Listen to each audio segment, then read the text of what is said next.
Hello friends. स्वागत है आपका हमारे यूट्यूब चैनल आर के हिंदी कहानियों में। आज की कहानी है हम साथ रहें ना रहें। सुबह 6 बजे का अलार्म पूरी ईमानदारी से बजकर बंद हो गया। वो एक सपने या थकान पर कोई असर नहीं छोड़ पाया। ठंडी हवाएं चल रही थी, पक्षी अपने भोजन की तलाश में निकल पड़े हैं। तभी माँ नीतू के कमरे में घुसते ही बोली, इसे देखो, 7 बजने को है और अभी तक सो रही है। रात को तो बड़ी बड़ी बातें करती है। अलार्म लगा कर सोती हूँ, कल तो जल्दी उठ जाऊंगी। मगर रोज सुबह इसकी बातें यूं ही धरी रह जाती हैं। माँ बड़बड़ाए जा रही थी। अचानक ही माँ की नजर नीतू के चेहरे पर पड़ी। ये भी क्या करे, सुबह 9 बजे निकलने के बाद ऑफिस से आते आते शाम के 8 बज जाते हैं। कितना काम करती है। एक पल माँ ने ये सब सोचा, फिर नीतू को जगाने लगी। नीतू, ओ नीतू, उठ जा। ऑफिस नहीं जाना क्या तुझे? सोने दो ना माँ। नीतू ने करवट बदलते हुए कहा। अरे नीतू बेटा, उठ ना, देख 7 बज चुके हैं। माँ ने फिर से उठाने का प्रयास किया। क्या 7 बज गए? ये कहती हुई वो जल्दी से उठी और आश्चर्य से पूछने लगी, उसने तो सुबह 6 बजे का अलार्म लगाया था। अब ये सब छोड़ और जाकर तैयार हो ले। माँ ने नीतू का बिस्तर समेटते हुए जवाब दिया। नीतू को आज भी ऑफिस पहुंचने में देर हो गई थी। सबकी नजरों से बचकर वो अपनी डेस्क पर जा पहुंची, मगर रीता ने उसे देख ही लिया। 5 मिनट बाद वो उसके सामने आधम की कहानियों से भरे पत्र उसकी डेस्क पर पटक कर कहने लगी, ये ले, इन 5 लेटर्स के स्केच बनाने हैं आज तुझे लंच तक। मैम ने मुझसे कहा था कि मैं तुझे बता दूं, पर यार आधे दिन में 5 स्केच कैसे कंप्लीट कर पाऊंगी मैं?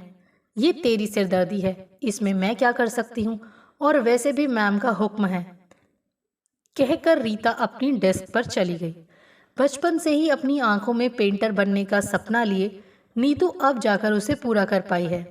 जब वो स्कूल में थी तब कॉपियों के पीछे के पन्नों पर ड्राइंग किया करती थी, मगर अब एक मैगजीन में हिंदी कहानियों के चित्रांकन का काम करती है।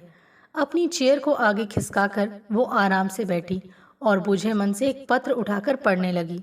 वो जब भी चित्रांकन करती उससे पहले कहानी को अच्छी तरह पढ़ती, ताकि पात्रों में जान डाल सके। 2 कहानियों के पढ़ने में ही घड़ी ने 1 बजा दिया। जब उसकी नज़र घड़ी पर पड़ी तो वो थोड़ी परेशान हो गई। वो सोचने लगी, अरे लंच होने में सिर्फ 1 घंटा ही बचा है और अभी तक 2 ही कहानियां पूरी हुई हैं। कैसे भी 3 तो पूरी कर ही लेगी। और फिर से अपने काम में लग गई। लंच भी हो गया। उसने 3 कहानियों का चित्रांकन कर दिया था। वो खाना खाती जा रही थी और सोचती जा रही थी कि बाकी दोनों भी 4 बजे तक पूरा कर देगी। साथ ही उसके मन में ये डर था कि कहीं मैम 5 स्केच अभी ना मांग ले। खाना खाकर नीतू मैम को देखने उनके कैबिन की ओर गई, परंतु उसे मैम नहीं दिखी। रीता से पूछने पर पता चला कि मैम किसी जरूरी काम से अपने घर गई हैं। इतना सुनते ही उसकी जान में जान आई। लंच समाप्त हो गया। नीतू अपनी डेस्क पर जा पहुंची। अगली कहानी छोटी होने की वजह से उसने जल्दी ही निपटा दी। अब आखिरी कहानी बची है। ये सोचते हुए उसने 5वां पत्र उठाया और पढ़ने लगी। प्रशांत शर्मा। इतना पढ़ते ही उसके मन से काम का बोझ मानो गायब हो गया। वो अपने हाथ की उंगलियों के पोर पत्र पर लिखे नाम पर घुमाने लगी।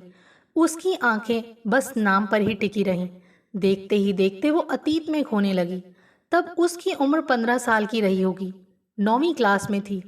घर से स्कूल जाते हुए वो इतना खुश होकर जाती थी जैसे आसमान में उड़ने जा रही हो। मम्मी पापा की इकलौती बेटी थी वो, सो मुरादें पूरी होना लाजमी थी। पढ़ने में भी होशियार होने के साथ साथ वो क्लास की प्रतिनिधि भी थी। दूसरी ओर प्रशांत था, नाम के एकदम विपरीत, कभी न शांत रहने वाला लड़का। क्लास में शोर होने के कारण और मुख्य जड़ था वो ही।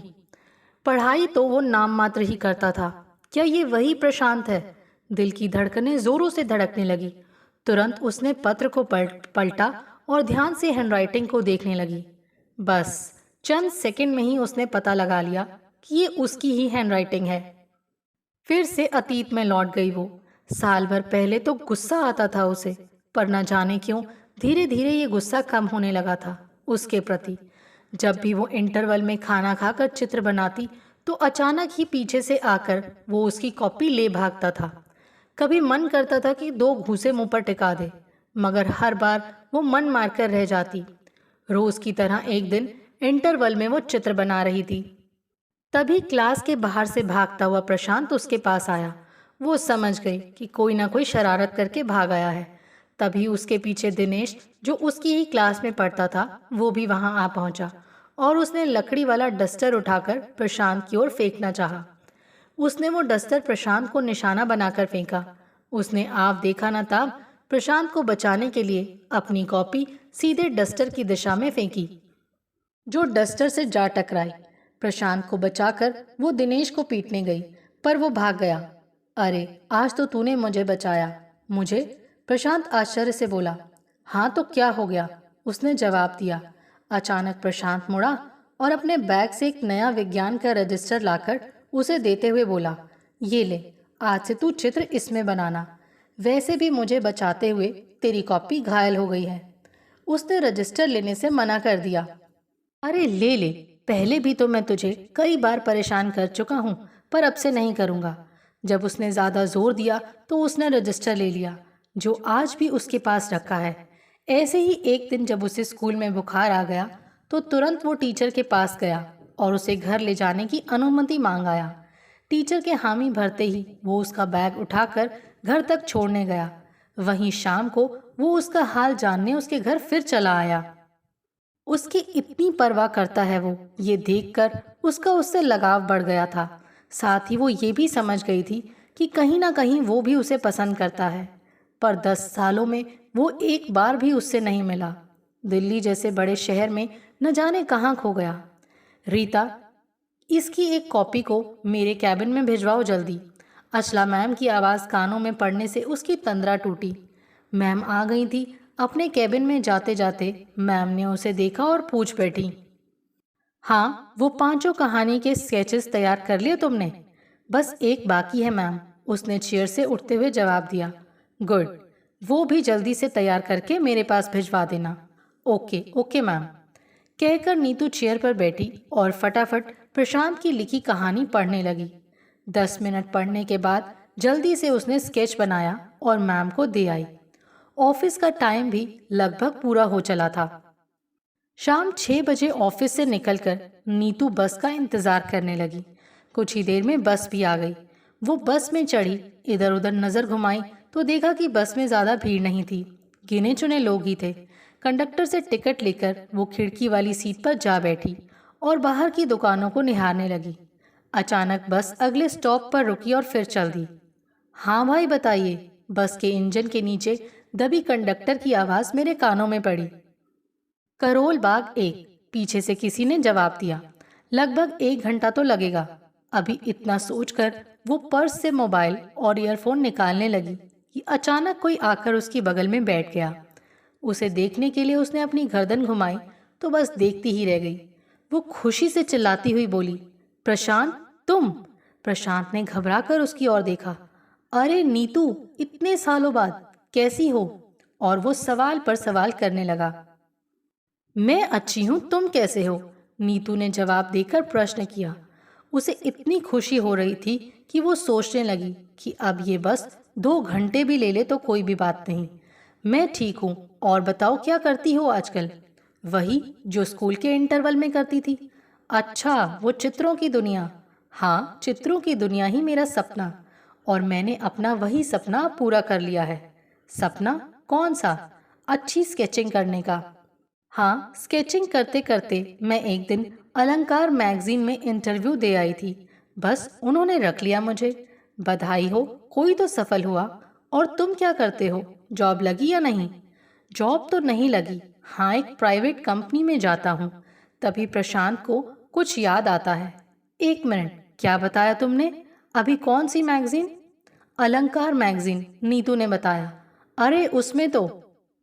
नीतू उसकी बात बीच में ही काटती हुई बोली, कहानी भेजी थी, और संयोग से वो कहानी मैं आज ही पढ़कर आई हूँ, स्केच बनाने के साथ साथ।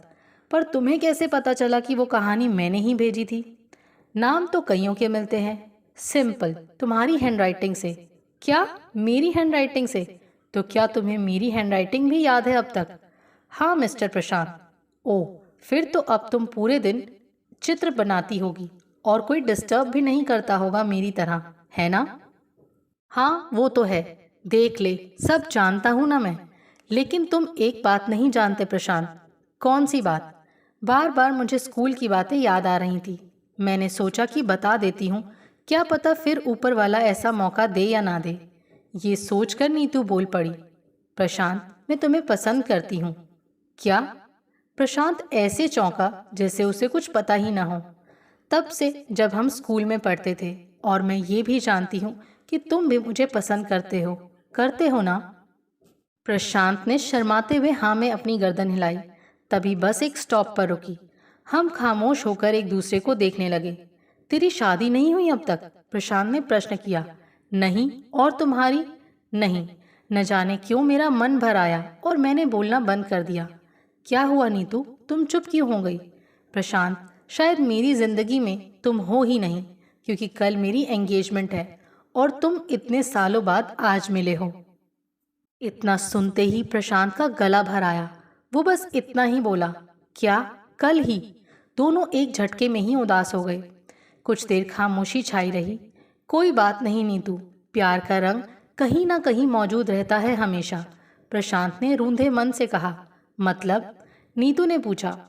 मतलब ये कि हम चाहे साथ रहे ना रहें, तुम्हारे चित्र और मेरे शब्द तो साथ रहेंगे ना, हमेशा कहीं ना कहीं। प्रशांत हल्की सी मुस्कान भरते हुए बोला। मुझे नहीं पता था प्रशांत कि तुम इतने समझदार भी हो सकते हो। तभी कंडक्टर की आवाज़ सुनाई दी, पंजाबी बाग। ओके प्रशांत, मेरा स्टॉप आ गया, अब चलती हूँ, बाय बाय। बाय। प्रशांत ने भी अलविदा कहा। बस से उतरी वो, और जब तक आंखों से ओझल ना हो गए तब तक दोनों एक दूसरे को देखते रहे। आपको हमारी ये कहानी कैसी लगी, प्लीज़ कमेंट करके ज़रूर बताइए। अगर आप इस चैनल पर नए हैं तो इसे सब्सक्राइब करें और शेयर करें। Thank you.